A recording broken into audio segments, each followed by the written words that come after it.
Telugu Desam party అధికారంలోకి వచ్చిన తర్వాత ఈ 6 నెలల కాలంలో ఈ నియోజకవర్గానికి వాళ్ళు ఏం చేశారు అని అడిగితే ఇలా వైఎస్ఆర్ కాంగ్రెస్ పార్టీకి స్ట్రాంగ్ గా ఉన్న లీడర్లు, పేద ప్రజల కోసం పనిచేసే లీడర్ల ఇంటి ముందు గుమ్మాలు కొట్టడం, వాళ్ళ పొలాలకి అడ్డంగా గోడలు కట్టడం, అలాగే వాళ్ళ మీద తప్పుడు కేసులు పెట్టి పోలీసులతో వాళ్ళని బెదిరించడం, ఇలాంటి నీతిమాలిన చర్యలు చేస్తున్నారే తప్ప వాళ్ళు ఇచ్చిన సూపర్ 6 కానీ లేదా మిగతా వాగ్దానాలు కానీ ఏవీ నెరవేర్చకుండా ఏ విధంగా ప్రజల్ని మోసం చేశారో ప్రజలందరికీ ఇప్పుడే అర్థం అయిపోయింది.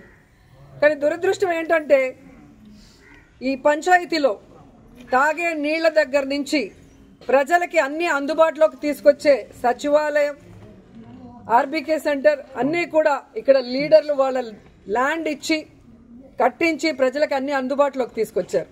కానీ తెలుగుదేశం గతంలో 14 సంవత్సరాలు అధికారంలో ఉన్న చంద్రబాబు నాయుడు అప్పుడు ఏం చేయలేదు, ఇప్పుడు అధికారంలోకి వచ్చాక ఇప్పుడు కూడా ఏం చేయకుండా వాళ్ళు ఫెయిల్యూర్ అయిన విషయాన్ని కప్పిపుచ్చుకోవడానికి ఈ విధంగా కొంతమందిని టార్గెట్ చేసి వైఎస్ఆర్ కాంగ్రెస్ పార్టీ లీడర్ని వేధించడం, భయభ్రాంతులు చేయాలన్న ఆలోచనతో ముందుకు వెళ్తున్నారు.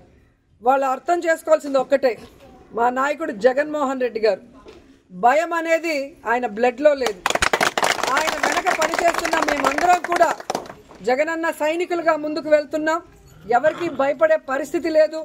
ఎందుకంటే వైఎస్ఆర్ కాంగ్రెస్ పార్టీలో మేము ఎవరు తప్పు చేయలేదు. 5 ఏళ్లు కూడా ప్రజలకి మంచే చేశాం, నియోజకవర్గాలన్నీ అభివృద్ధి చేశాం. ఈరోజు మీరు మోసంతో అధికారంలోకి వచ్చారు, ఈవీఎంలు మ్యానిపులేట్ చేసి వచ్చారు, ఏ విధంగా సూపర్ 6లు అంటూ ప్రజల్ని మోసం చేసి వచ్చారు. మీరు సిగ్గుపడాలి, మేము సిగ్గుపడాల్సిన అవసరం లేదు. కానీ ఈరోజు టీడీపీ వాళ్ళని హెచ్చరిస్తున్నాం, ఇలాంటి పనికిమాలిన కార్యక్రమాలు మరొకసారి చేస్తే సహించేది లేదు. అధికారంలోకి వచ్చారు, హనీమూన్ పీరియడ్ కదా, 1 ఇయర్ మాకు ఇవ్వండి అంటారనే సైలెంట్గా ఉన్నాం. కానీ రోజు రోజుకి నీతిమాలిన రాజకీయాలు మీరు ఎక్కువ చేస్తున్నారు కాబట్టి ఇక సహించేది లేదు.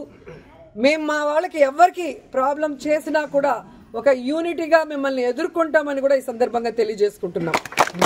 ఎందుకంటే గ్రామాల్లో తెలుగుదేశం పార్టీ నాయకులకి ప్రజల్లో గౌరవం లేదు, అభిమానం లేదు కాబట్టే ఈరోజు సీఎల్ని, ఎంఆర్ఓల్ని, ఎంపీడీఓల్ని బెదిరించుకొని వాళ్ళని పంపించి ఇలాంటి నీతిమాలిన చర్యలు చేస్తున్నారు. అసలు ఎంత సిగ్గుచేటంటే మున్సిపాలిటీల్లో రోడ్ల మీదకి వచ్చేస్తుంటే వాటిని ఎవరు కొట్టరు. రోడ్ ఎక్కడుంది, ఇల్లు ఎక్కడుంది, ఇంటి ముందున్న దాన్ని కొట్టేసి కొట్టడానికి నోటీసు పాత డేట్లో నిన్నే కొట్టారు అంటే ఆఫీసర్లు కూడా ఎంత దిగజారిపోయారు అనేది ఇక్కడ అర్థమవుతుంది.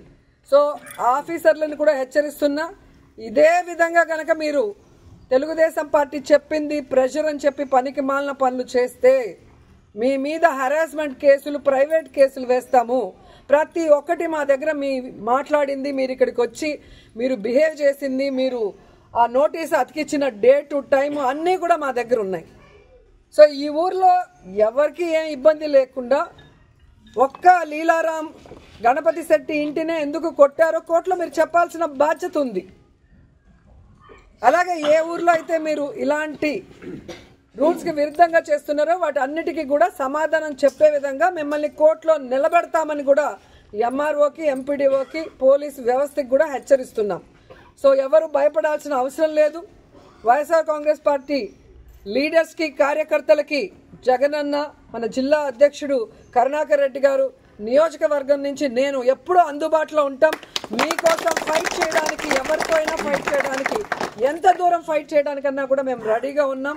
మిమ్మల్ని కాపాడుకోవడానికి మేము ఎప్పుడు మీ వెన్నంటి ఉంటాం. తెలుగుదేశం పార్టీ అధికారంలోకి వచ్చిన తర్వాత ఈ 6 నెలల కాలంలో ఈ నియోజకవర్గానికి వాళ్ళు ఏం చేశారు అని అడిగితే ఇలా వైఎస్ఆర్ కాంగ్రెస్ పార్టీకి స్ట్రాంగ్ గా ఉన్న లీడర్లు, పేద ప్రజల కోసం పనిచేసే లీడర్ల ఇంటి ముందు గుమ్మాలు కొట్టడం, వాళ్ళ పొలాలకి అడ్డంగా గోడలు కట్టడం, అలాగే వాళ్ళ మీద తప్పుడు కేసులు పెట్టి పోలీసులతో వాళ్ళని బెదిరించడం, ఇలాంటి నీతిమాలిన చర్యలు చేస్తున్నారే తప్ప వాళ్ళు ఇచ్చిన సూపర్ 6 కానీ లేదా మిగతా వాగ్దానాలు కానీ ఏవీ నెరవేర్చకుండా ఏ విధంగా ప్రజల్ని మోసం చేశారో ప్రజలందరికీ ఇప్పుడే అర్థం అయిపోయింది. కానీ దురదృష్టం ఏంటంటే ఈ పంచాయతీలో తాగే నీళ్ల దగ్గర నుంచి ప్రజలకి అన్ని అందుబాటులోకి తీసుకొచ్చే సచివాలయం, ఆర్బీకే సెంటర్ అన్నీ కూడా ఇక్కడ